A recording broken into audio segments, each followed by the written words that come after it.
How everybody doing? Good. How you doing? How you doing, Lamar? Doing pretty good. How was spring break? Oh, I enjoyed it. Got out the weather, seen some nice weather. Pretty much just hang out a little bit. Yep.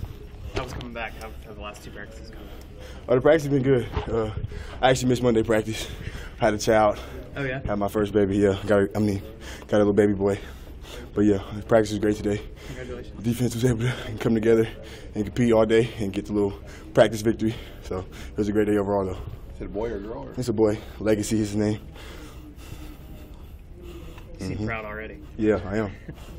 You got any Husker gear yet? Yeah, of course. That's the first thing people bring. But yeah, I'm loving it. It was a great experience. Just got to work a little harder. We're trying to. Yeah, does it change sort of how you show up to practice and think like now you're doing it for even more than just you? Yeah, it's just you kind of got no choice. Like just the whole little process of just having a child and stuff like that. It's just life changing. Honestly, it's hard to explain. I'm pretty sure some of you guys got kids, so y'all know. So I'm young. I loved every moment of it. It ain't no book to this, so I'm just gonna keep working. Like I feel like I was gonna do what I had to do anyway. It's my last year, so now, like you said, now it's just mandatory now. So now it's time to turn it up a little bit and just keep going.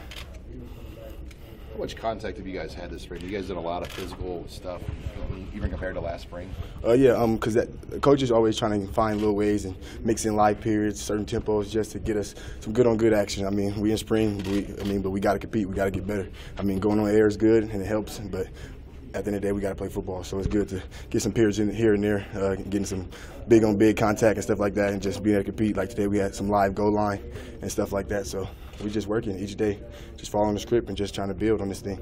What kind of jump will the defensive line make, in your opinion, and how much easier could that make your guys' job on the back end if they could give more of a push this year? Oh, it'll make our jobs a whole lot easier. I mean, like we all one defense, but either way, but like you said, if they get back there and getting that quarterback, it's going to create a lot more turnovers and it's going to change everybody's life, their life, our life. It's going to allow us to make a lot more plays on the ball, cover for a lot less longer, allow the offense to do a lot less. So as long as they working and getting back there, and I feel like they will, they coming together and they working hard. I mean, we see them improving each practice. They got high energy. They out there running the ball, running out the stack. So I'm proud of them guys, and I think they'll do good to come this fall. Adrian said that there's every time the defense makes a play, he kind of gets a little more motivated. Is there some gamesmanship going on between the offense and defense? Oh yeah, we got to go in that locker room at the end of every practice. So we talking smack, we saying this and that. I mean, but when we come out there, we one team, but we compete. I mean, we got to have fun with this somehow, because once you having fun and competing against your brothers and stuff like that, everything gets a lot easier. It's not like, damn, I'm at practice today. It's like, yeah, let's go get them. And at the end of the day, it's all friendly competition. We all in this together, and we just building on this thing. But Adrian, he's competitive. That's all it is. But when we making plays, we talking to Adrian like, yeah, come with it. And we all in his face with it, stuff like that, trying to get under his skin. But he's poised. And he handled all that pretty good. And at the end of the day, that's just helping him as well. So does it almost annoy you that you can't get under his skin? It don't annoy me, but that's my quarterback. I'm happy we can't, but I'm gonna try. So as long as he's keeping his character, staying poised. I mean, that's why we respect him so much. Just because he don't get shook easily, and he's just so young and he handled it so well. So that's all. That's where a lot of his respect comes from right there. So, but yeah, we try. Yeah. Just being in year 2 of a system, I mean, does it feel a lot easier now? Just kind of break down where that's at as far as just knowing what you guys are doing here in year 2.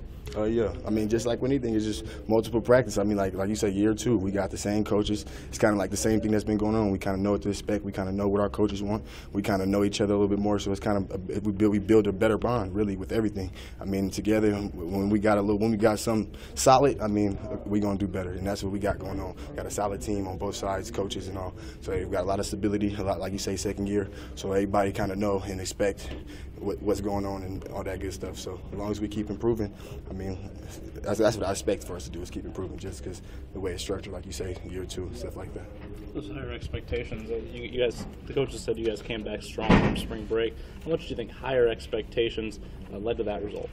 Just before we departed for spring break, I just know one thing. That's one thing that Coach Frost was kind of scared of. He didn't want us to go out there and just blow our face off all spring break and come back and be hungover for the next 2 practices. So we kind of knew. We kind of captains and stuff like that came together, and we kind of structured little things for us to do. Like when people got back in town, like the Sunday before Monday, we got a little 7-on-7 and got a little bit of lift.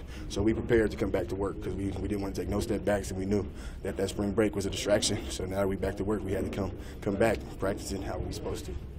How much does that leadership role for you personally motivate you? It motivates me a lot more. I mean, honestly, I just feel like it just keeps me in line. It's kind of like that thing just over my head, just knowing that like it's not about me, and that's one of the things that I really just need, just to remind myself just to always do the right thing, just on and off the field, just knowing that like I got a role, I got to upkeep and keep. So if I'm doing the wrong thing and I'm a leader, ain't nobody gonna respect me. So now that if I'm trying to be, if I'm doing this, if I'm a captain and stuff like that, I want everybody to respect me and see how I do stuff, and and same with the coaches, they want me to do stuff the right way, vice versa. So it's only right. Hey, taking the initiative on something like that, like you said the Sunday night before you guys came back to spring, how much of that is suggested by your coaches, and how much of it is just? I mean, it's pretty much all suggestions, but at the end of the day, we know, like I said, we know what our coach wants. He's gonna suggest it just because we certain stuff we can't do. But at the end of the day, this is our team. He sits the captains down all the time and just asks us what we gonna do. And like it ain't even that him. It's like what y'all plan on doing to make sure y'all team don't come back hungover. What y'all finna put in place? Bring back. Let me know what y'all want to do. Blah blah blah. So he's allowing us to do it and stuff like that, which is good because it's giving a lot more people roles on his team and allowing them to embrace the roles, and it's coming off them onto the other teammates. Just seeing everybody buy in and accept the roles and stuff like that. Who are the other guys that have kind of stepped in those roles with you? We got a whole camp, so it's a good amount of guys on both sides. So I would name them all, but I don't want to miss some. But I just know, for example, me, D-Cap, we two like people in captain roles right now. For the defense, we got Mo Berry, Damien, we got Cam Taylor because he's a young guy that people respect. In the offense, we got Adrian, of course, Jack Stoll, some of the linemen, Brendan and Bo as well. So, but yeah, Matt Fournier. So yeah, it's a collective effort. So we are just trying to keep this thing together. Darian's a new guy. Like Coach Frost mentioned how he's not been afraid to be a leader, even though he's only been here for a few months. What have you seen from Darian Daniels in a leadership role? I just seen him being himself. Honestly, he just been out here competing at a high level. So of course, when you're competing, you're gonna want to share that. You're gonna feel good about yourself. You're gonna feel comfortable talking and stuff like that, leading your team. So that's all that he's been doing. He's been playing. He's been working hard, and he's been sharing it with the team, but telling everybody else to do what he's doing, work harder. And it's kind of just natural for him. He's been here. He's been playing football, and he's experienced a lot of bad teams, and he know what's right and what works and what don't. So that's his experience is his biggest thing he got going as a leader. Just the competition between offense and defense going up this year compared to the last, guys wanting it more on their side. Yeah, people just getting better. So yeah, of course, competition going up, and everybody, they know like we feel like the DBs we supposed to be the best on the defense and on the team. So like at the end of the day, we come with that energy. So it kind of gives the offense no choice but to match it. So that's just alone that's going to bring up the competition and stuff like that because they got to watch film every day just like us. And I'm pretty sure they don't want to sit there and get politics on about this and that, so they gonna go because they gotta go watch that and own what they do on the field. So nobody want to go out there and just lay down. So if you're asking, but how much are you guys stressing picks as cornerbacks? Added more to that stat. Oh yeah, that's the biggest one. I mean, the picks is the money. I mean, every time we drop one, that's a missed op. No matter what it is, there ain't no passes, ain't no nothing. So if you drop a pick, that's a missed op. That's -2 rather than +2, and then we need them push-ups when we get to the sideline. So it's natural with it.